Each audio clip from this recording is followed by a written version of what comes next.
हे what's up guys, welcome back once again. एक ऐसा झरना जिसके पानी को अगर कोई अपनी हलक से नीचे उतारे तो मौत उसे कोसों मील दूर ही रहती है, क्योंकि वो शख्स अमर हो चुका होता है। लेकिन क्या कोई उस वाटरफॉल को कभी ढूंढ सकेगा? कहानी की शुरुआत होती है ल्यूक नाम का आर्कोलॉजिस्ट जो कि एक कीमती पेंटिंग को चुरा कर भाग रहा है, लेकिन अब उसके पीछे उस पेंटिंग को पाने के लिए दूसरे कुछ लोग भी लग चुके हैं। इस बीच उसके पास किसी कासिम नाम के आदमी का बार बार कॉल आ रहा था, लेकिन वो हर बार ही उसे काट देता और फिर जैसे तैसे करके उनसे पीछे छुड़वा कर ट्रेन में बैठ गया और एक गहरी सी नींद में खो गया।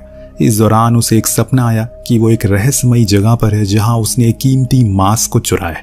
इतनी में उसकी आंख खुली तो सामने देखा कि एज़मी नाम की लड़की बैठी है, जिसका काम है उस बेशकीमती पेंटिंग को हथियाना जिसे हासिल कर पाना हर अरबपति का सपना होता है। और इसी सिलसिले में आज वो उसे मिलने आई है, क्योंकि उसे पता है कि उसके पास उसके मतलब की चीजें हैं। लेकिन ल्यूक इतनी आसानी से अपनी मेहनत उसे दान में नहीं दे सकता और एज़मी भी इतनी आसानी से उसे जाने तो नहीं देगी। पूरी ट्रेन में उसके आदमी भरे हुए हैं जो ल्यूक को बड़ी बेरहमी से मारते हैं, लेकिन फिर भी वो किसी तरह से उन्हें चकमा देकर भाग निकला और बाहर आकर अपने दोस्तों को मदद के लिए बुला लिया। अब सीन शिफ्ट होकर पहुंचता है लंदन में मौजूद शार्लेट पर, जो कि अपने एक्स हस्बैंड से अपने बेटी की कस्टडी के लिए लड़ाई कर रही है, जिससे कि उसे हर दिन अपने काम को छोड़कर इस बहस का हिस्सा बनना पड़ता है। अब जब वो ब्रिटिश म्यूजियम में गई तो अपने अधूरे काम को पूरा करने के लिए, तो वहां पर उसका भाई ल्यूक पहुंचता है, जिसे देखकर वो हैरान थी कि इतनी दिन से वो कहां पर था। तो उसे कहता है कि असल में वो चाहता है कि वो फिर से बचपन की तरह उसके साथ एडवेंचर पर चले। लेकिन शार्लेट का कहना था कि अब वो मां बन चुकी है और अपनी इस म्यूजियम वाली जॉब से बेहद खुश है।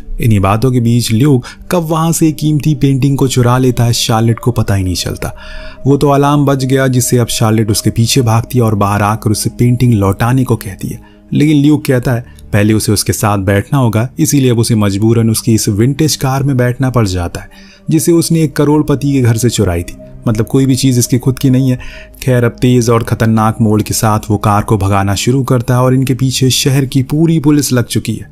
पलक झपकते ही वो एक ट्रक के पीछे से उसके अंदर घुस जाता है, जिसे उसे कुछ पुराने दोस्त मर्फी और डेप चला रहे थे। पर उन्हें देखते ही शार्लेट उन्हें पहचान लेती है, क्योंकि वो उसके डैड के पुराने साथी थे और उन्हीं के साथ उनकी कंपनी में काम किया करते थे। इस बीच मर्फी ल्यूक को बताता है कि ये वो तस्वीर नहीं है जिसकी हमें तलाश थी, तुम गलत चीज को ले आए। अब ये सुन ल्यूक मायूस हो जाता है और फिर वो अपनी बहन से कहता है कि कोई बात नहीं, तुम अब इसे साथ ले जा सकती है। और इतना कहकर वो उसे एक स्प्रे मारता है, जिससे वो सो जाती है।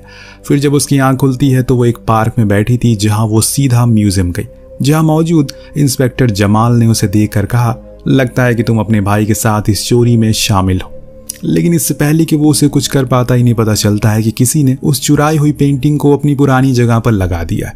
लेकिन इन सब के चलते शार्लेट अपनी जॉब खो देती है और ऊपर से अब वो पुलिस की नजरों में भी आ चुकी है, जिसका मतलब ये है कि अब उसे बेटी की कस्टडी को मिलना और मुश्किल हो जाएगा। ऊपर से उसकी जॉब भी चली गई है।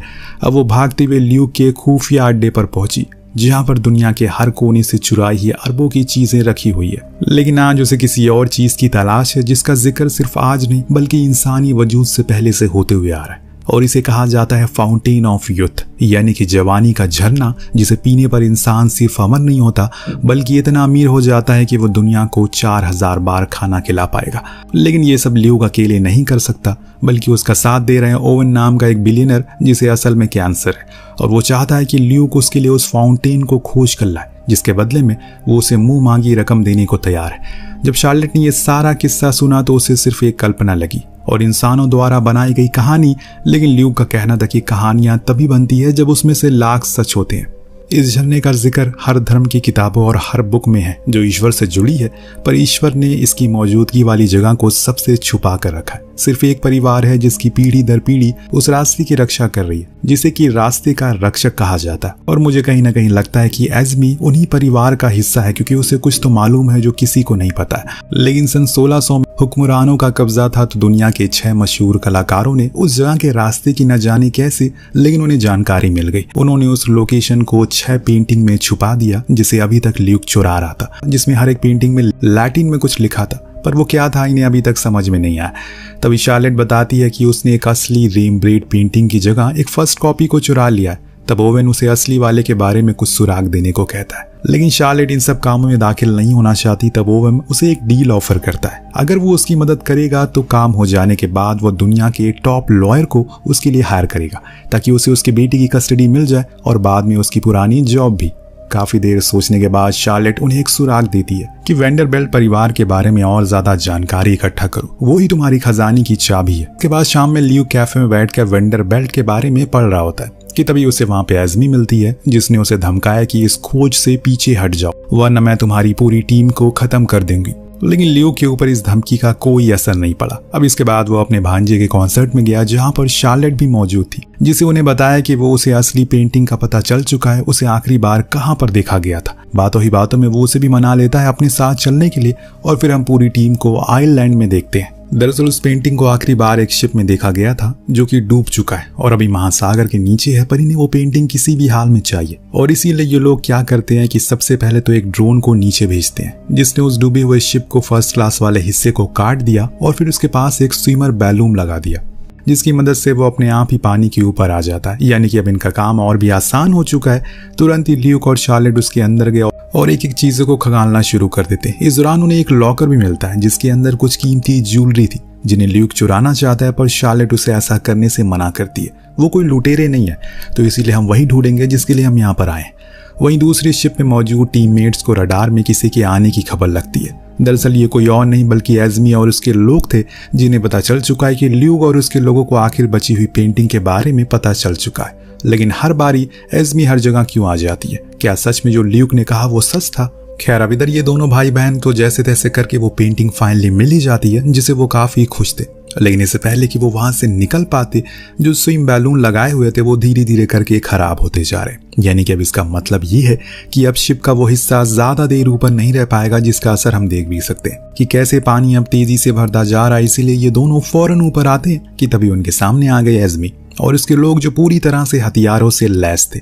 इन्हें लड़ना तो पड़ेगा वरना इनके हाथ से वो पेंटिंग चली जाएगी और इसीलिए ल्यूक पूरी जान से उनसे लड़ना शुरू करता है। पर अब अंधाधुंध गोलियां चल रही थी जिसमें से कुछ तो उन बैलून्स में लग जाती है तो कुछ ऊपर उड़ रहे हेलीकॉप्टर में। जैसे ही वो तो वहां से चला जाता है, पर अब शिप तेजी से नीचे जा रहा था, इसीलिए अब इन्हें जल्दी से बाहर निकलना होगा। पर ये क्या, वो पेंटिंग वाला बैग तो पानी में कहीं गिर गया। अब एस्मी ने शार्लेट को भी अपने कब्जे में कर लिया, इसीलिए दोनों तरफ से ल्यूक फंस चुका है और इतने में शिप और तेजी से पानी में समाने लगता है, जिसके कारण एक तेज झटका आता और एस्मी बालकनी से नीचे गिर गई। जिसके बाद ये दोनों फौरन स्विम करके बाहर आ गए। फिर इनकी टीम ने इन्हें बचा लिया। लेकिन उस पेंटिंग का क्या हुआ ये हमें भी बताया नहीं जाता है। अब वापस आने पर शार्लेट के पास हिराल्ड यानी कि उसकी एक्स हस्बैंड का कॉल आता है, जो उसे बताता है कि वो उसे कुछ दिन के लिए जापान जा रहा है, इसीलिए वो उसके बेटे को रख सकती है। पर शार्लेट समझ जाती है कि ये सब ओवन का करा धरा, इसीलिए वो फिर से टीम में शामिल हो गई और अब इन्हें किसी भी तरह करके उन 6 वर्ड्स को जोड़ना है, जिसके काम में ये लग गए और इन्हें पता चला कि उन 6 अक्षरों को जोड़कर जो अक्षर बन रहा है वो है विक्ट। और ये वो एक गलत छपी हुई बाइबल है जिसे 1600 में लिखा गया था, जिसमें कुछ ऐसे तत्व थे जिन्हें जानबूझकर गलत लिखा गया। इनका मानना था कि उसी में वो फाउंटेन का जिक्र हो सकता है, क्योंकि सभी गलत छपी बाइबल को नष्ट कर दिया गया था। लेकिन एक अभी भी रखी हुई है किसी महफूज जगह पर।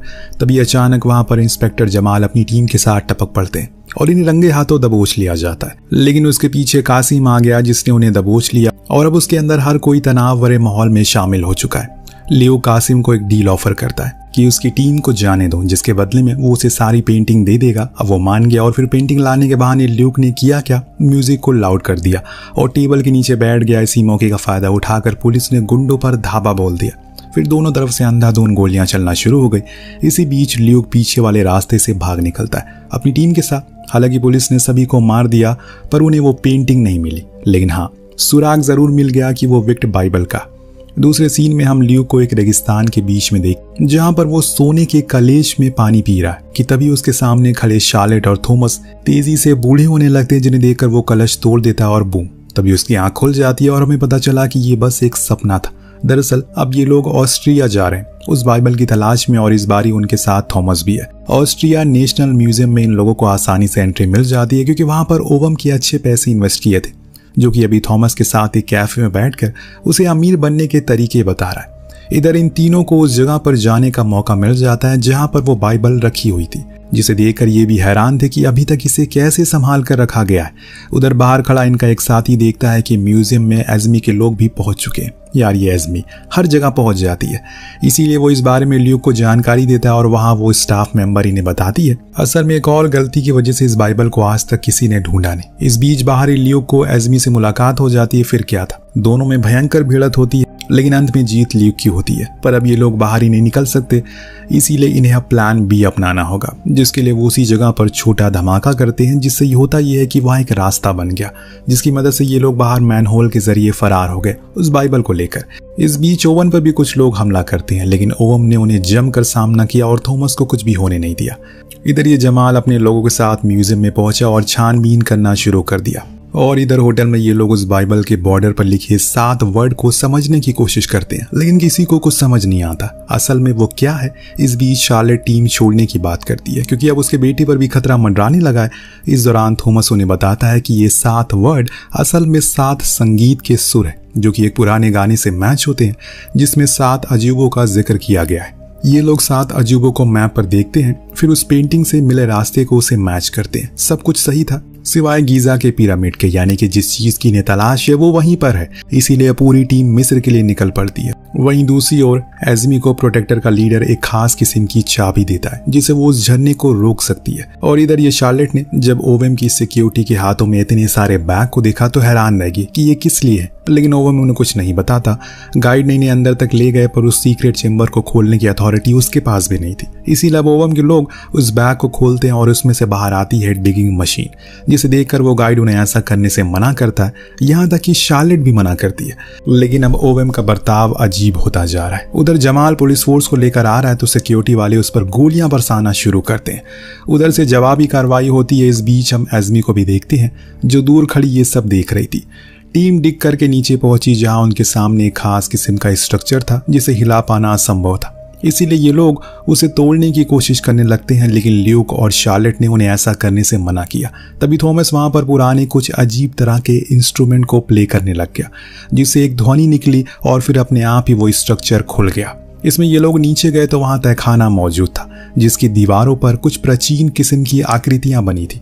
ऊपर अब घमासान युद्ध शुरू हो चुका है, क्योंकि मर्फी और डेप दोनों ही ओवेम की सिक्योरिटी वाले से लड़ते हैं, लेकिन इसमें डेप को गोली लग जाती है और इसमें जमाल आकर उन्हें बचाता है। फिर दोनों साथ में उस पिरामिड के अंदर गए, यानी कि अब वो मिल चुकी है। टीम अब तेजी से नीचे की ओर जा रही है, क्योंकि ल्यूक को इस जगह का रास्ता पता है। धीरे धीरे करके ये लोग अलग अलग किस्म की मिस्ट्री को पार करके आखिरकार एकदम तह तक पहुंच जाते हैं। पीछे से एज़मी भी पहुंच गई।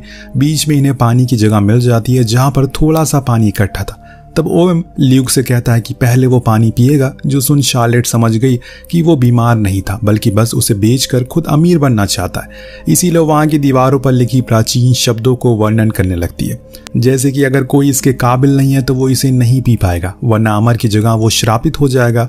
पर ओवेम लालच में पागल हो चुका है। उसने ल्यूक के हाथ पर गोली मारी और कहा कि जल्दी करो, वरना सभी को खत्म कर दूंगा। इसीलिए उसे जाना ही पड़ता है बीच में। और जैसे ही उसने उस पानी को अपने हाथ में उठाया, वहां एक झरने जैसी आकृति बन जाती है, और हम देखते हैं कि उसके हाथ में जो चोट लगी है वो बिल्कुल ठीक हो जाती है। और जब वो उस पानी को अपने करीब लाया तो उसने देखा कि थॉमस और शार्लेट बूढ़े होते जा रहे। दरअसल दोस्तों, इस पानी के पीछे एक राज है। अगर इसे पीकर कोई अमर होना चाहता है तो उसे अपने करीबी का सैक्रिफाइस करना होगा, बलिदान देना होगा। एक तरह से उनकी जिंदगी उसे मिल जाएगी, और ऐसे में उसका सबसे करीबी उसकी बहन और उसका बेटा है। वो नहीं चाहता कि वो दोनों उसके सामने मरे, इसीलिए उसने फौरन ही उसे नीचे गिरा दिया। लेकिन अब ओवेम को पता चल चुका है कि ये काम कैसा करता है, और इसीलिए उसने खुद उस पानी को पीने का निश्चय किया। लेकिन जैसे ही हम जानते हैं, ओवेम किसी से प्यार नहीं करता, वो सिर्फ खुद से प्यार करता है, इसीलिए उसकी खुद की जिंदगी खत्म होने लगती है। लेकिन एज़मी तभी एक चाबी को लगा देती है और धीरे धीरे करके सारे गेट बंद होने लगते हैं। इसीलिए सभी बाहर निकलते हैं, वरना हमेशा के लिए सभी बंद हो जाएंगे। इसी हड़बड़ी में ओवेम के सभी साथी गिर गए। हालांकि ल्यूक भी स्लिप हो गया, लेकिन आखिर समय पर एज़मी उसे बचा लेती है और सभी को बाहर ले आई। उसने ल्यूक की हिम्मत की तारीफ की और एक किस के साथ उसे अलविदा कह दिया। जमाल को भी समझ आ गया कि असली विलन तो ओवेम था, जिसका अंत हो चुका है, और दोनों भाई बहन अगले एडवेंचर की बातें करते हैं। अब थॉमस उन्हें एक आइडिया देता है, जिसके साथ ही इस कहानी का यहीं पर अंत हो जाता है। वेल, आपको कहानी कैसी लगी हमें कमेंट करके जरूर बताइएगा। मिलते हैं अगले वीडियो में। Thank you so much watching. Peace out.